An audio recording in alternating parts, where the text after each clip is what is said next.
Hello, Kuman229 here, another Topic of the Week video. This week I'll be doing topic video number 100.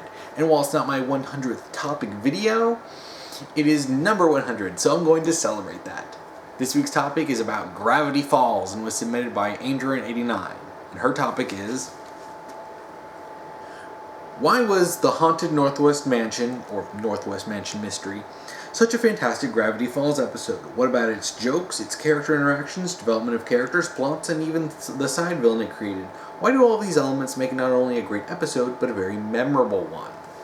Now, I remember when this episode first aired, back when I was watching Season 2, and oh my gosh, this is just like, I remember, blew everyone away. It's arguably one of the best episodes. And I mean, of course, it's immediately followed by Not What He Seems, another fantastic episode, and then followed by A Tale, which that is followed by A Tale of Two Stands, another great episode. Season 2 had a lot of great episodes. But Northwest Mansion Mystery is honestly one of the most memorable because really, I think one of the main things about it is that it really developed Pacifica's character. Now, in Season 1, Pacifica Northwest started off as very much the stereotypical rich, the snooty, bratty rich girl. And that was about it. She didn't do much else. And of course, this is an American, cartoons, that's pretty much an almost obligatory, not even just American cartoons, because, stuff like Miraculous Ladybug has, Chloe. But, it's a classic trope, and one that's almost been beaten to death with how much it's been used. You always have that rich, snooty girl, half the time she's blonde, and she's just like, I'm so much better than everyone. And that's really what Pacifica was. Come Season 2, though, we started getting a little bit more about her character.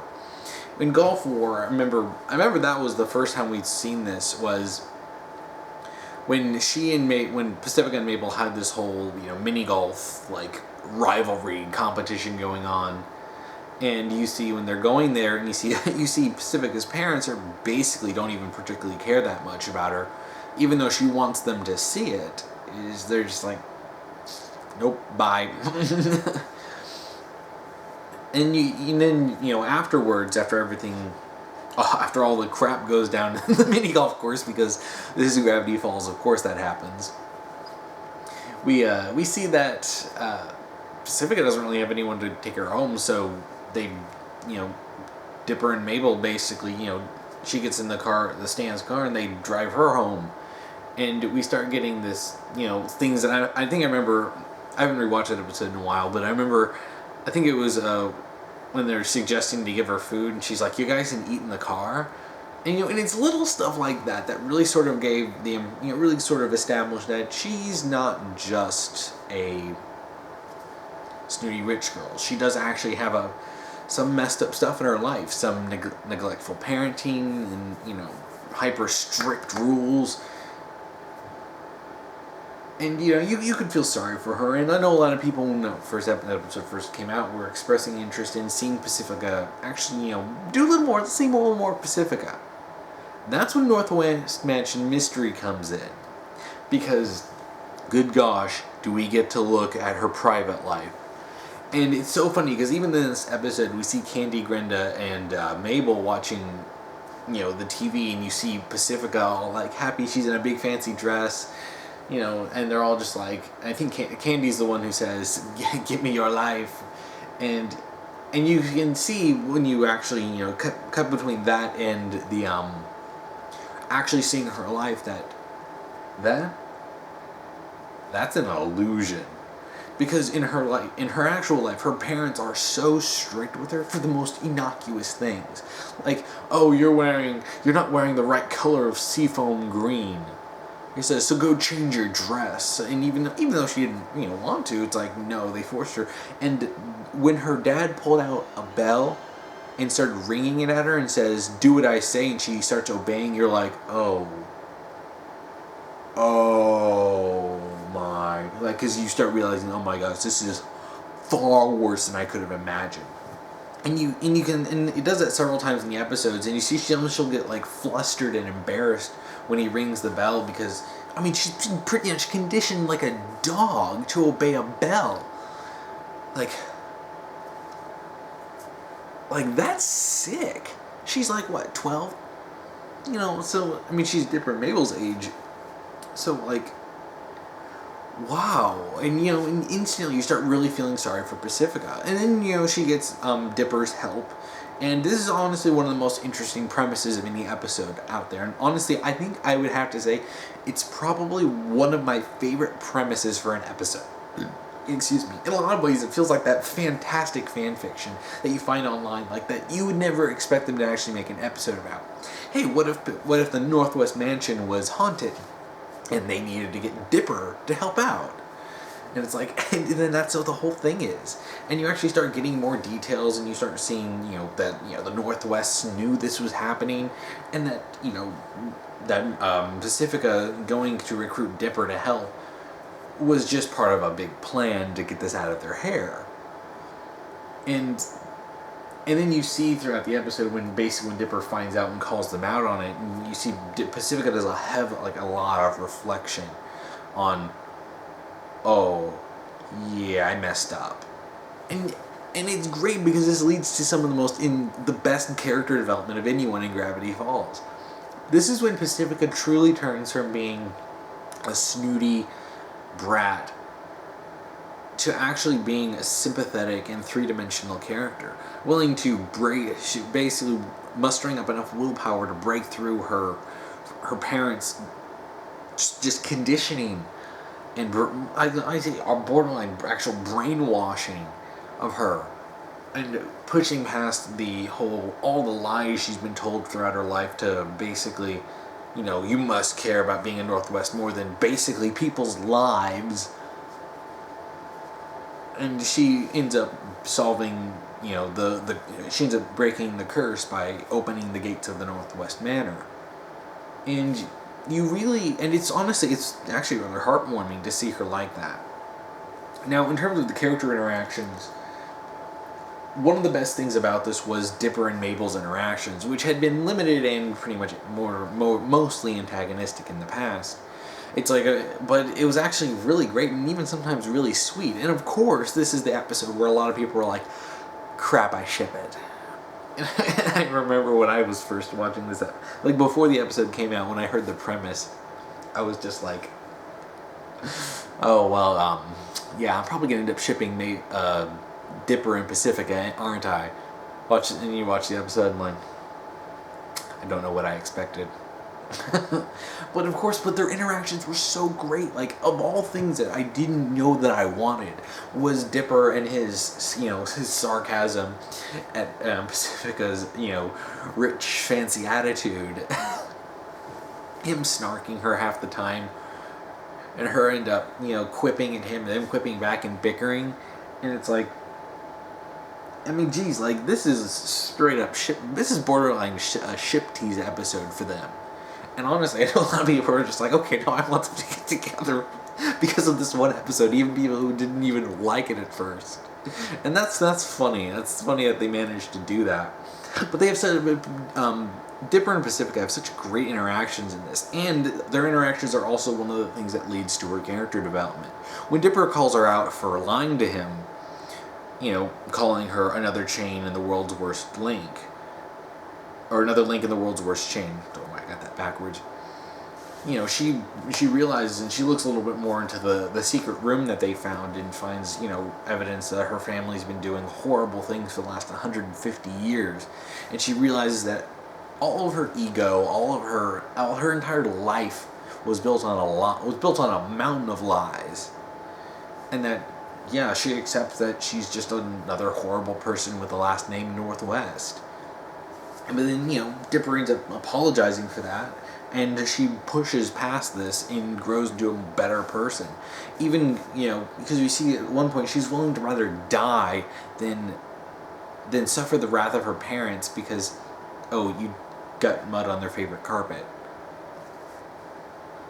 That right there is disturbing. She'd rather die. She'd rather have a flaming lumberjack ghost butcher her with an axe than let her parents get mad. Jeez. But then at the end we see that, you know, Pacifica and Dipper end up gleefully stomping on that same carpet pattern later in the episode, just tracking mud all over it. And we see so many great things with Pacifica, even though at times when like they sealed the ghost in the silver mirror, and she hugged him, and then she's just like, I'll pay you to pretend this never happened. You see all these great moments where she wants to be more expressive, but she's been like brainwashed by her parents not to be. And there's this one great moment when Dipper comes back to the party after he had left to, go exorcise the ghost. And Pacifica runs in. She's like, "You came back!" Like she'd been really wanting him to come back, and it's like, "Oh, that's sweet." And it's even more kind of heartbreaking though when you realize that he's probably the first person that she's ever really had any kind of friendly interaction with, at her age at least. And it's like, wow, no wonder she had such a positive reaction with him. Like, sure, they snarked at each other, but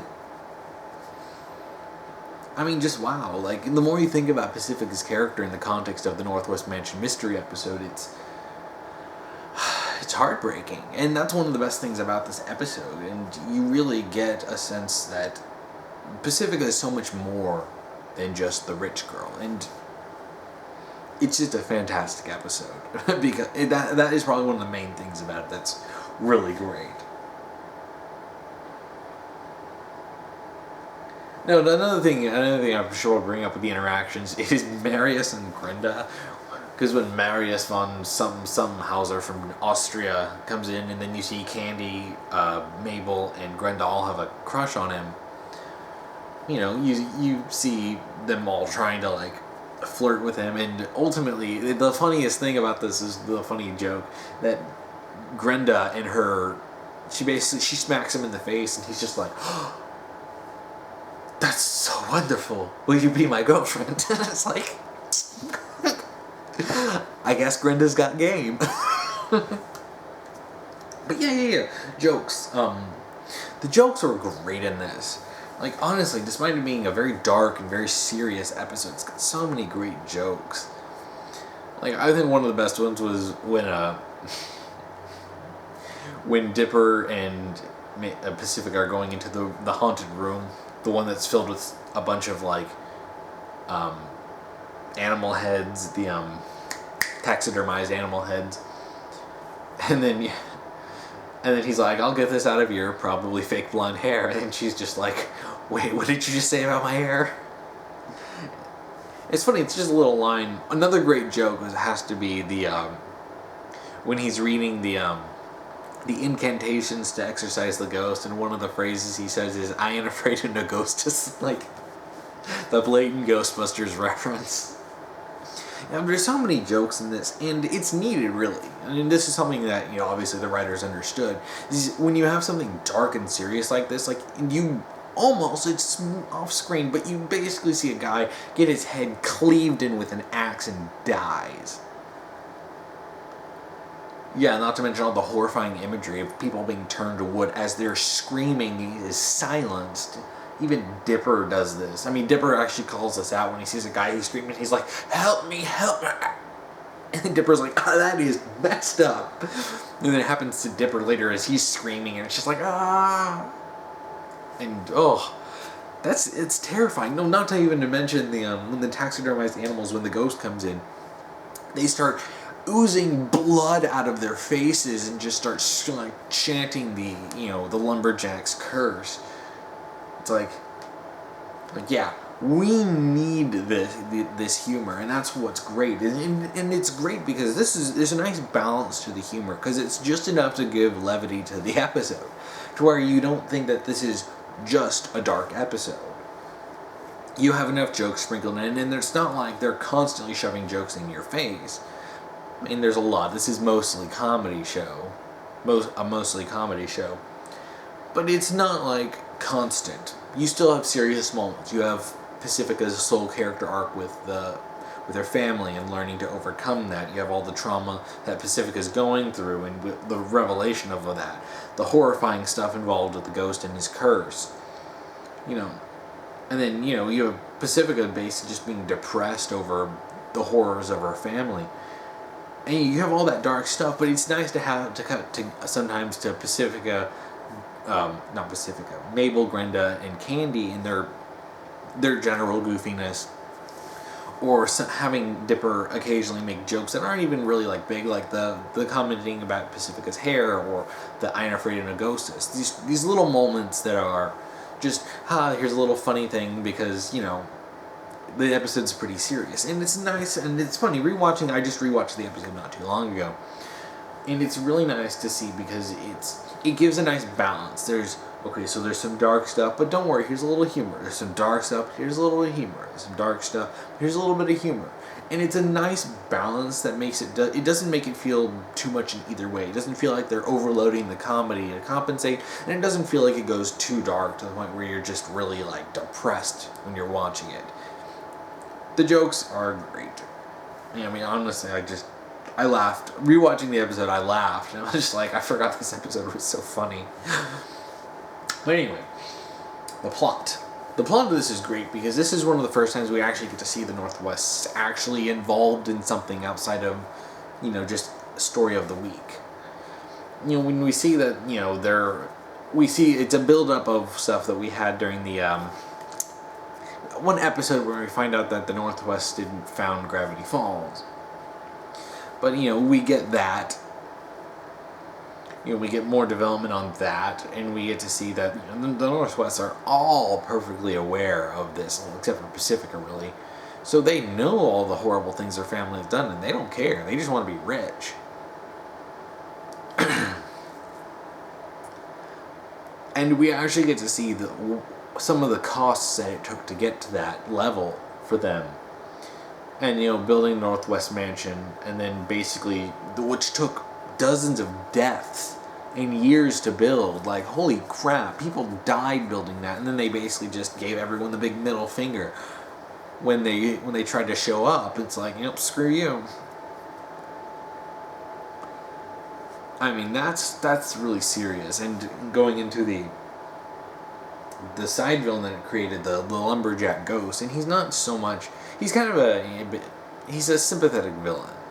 He does horrible things to a lot of people who didn't do anything to him. But you can understand where he's coming from. You can understand why he's so mad that he was killed, he wasn't killed, but he died because of the actions of the Northwest. And people, probably his friends, died building their house, and they didn't care. Obviously you can understand why he'd be so angry, he'd be so hateful towards the Northwests. Obviously he's taking it to extremes, to the point where he goes after people who, are innocent. I mean, there were people like Mabel at the party who didn't do anything, like the basketball guy. Like, what did he do? He's just rich. That's it. So, you can understand that. And he's a fun character because of that sympathetic element to him. You understand why he's doing this, but you understand that he does need to be stopped. And the way he's stopped is by very simply, Pacifica fulfilling the promise her family made to him 150 years ago. And after that, he basically returns everything to normal, and he's finally able to move on. That's a great plot, and honestly, I can't say this word enough. It's great. It's a fantastic episode. This is Pacifica's episode. Like, this is the episode that if you really wanted me to point to why me and a lot of other people really like Pacifica's character now, I'd point to Northwest Mansion Mystery, because it's a great episode and gave her a lot of great shining moments and got a lot of great development. Now, I do understand a lot of people would wish that this development came up more often in the last part of the season as it was moving towards the big finale, but some stuff just kind of gets left by the wayside when you have an interdimensional demon taking over the world. But, yeah. The episode is truly memorable, and back when Season 2 was airing, it was stuck with, over a year's worth of hiatuses. So I don't remember if this episode was alone. I think it was, because I think I remember there was a couple month hiatus, then it was this episode, and then another month hiatus before we got the Not What He Seems. But I remember there were so many hiatuses but this episode was almost worth it. No, it was worth it. It was worth the wait.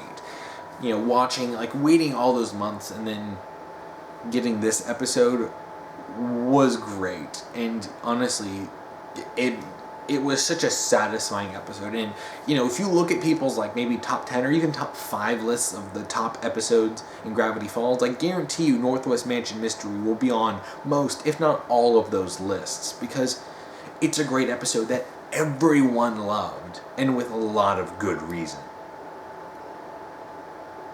I think that's really about it for this topic. Kind of talked about the whole thing, and yeah, this episode's really great, and I love it. I don't just want to keep repeating that over and over, so I think I'm just gonna cut it off here. So, if you want to submit a topic, just make sure you're following the rules I'll be posting down below. If you're on YouTube, you can simply comment below on what you want me to talk about. Or if you're on Tumblr, send me an ask and do topic : then whatever topic you want me to talk about. If you want to watch last week's topic video, you can check that out here. If you want to watch next week's topic video, you can check that out here when I get that done. And thank you for watching.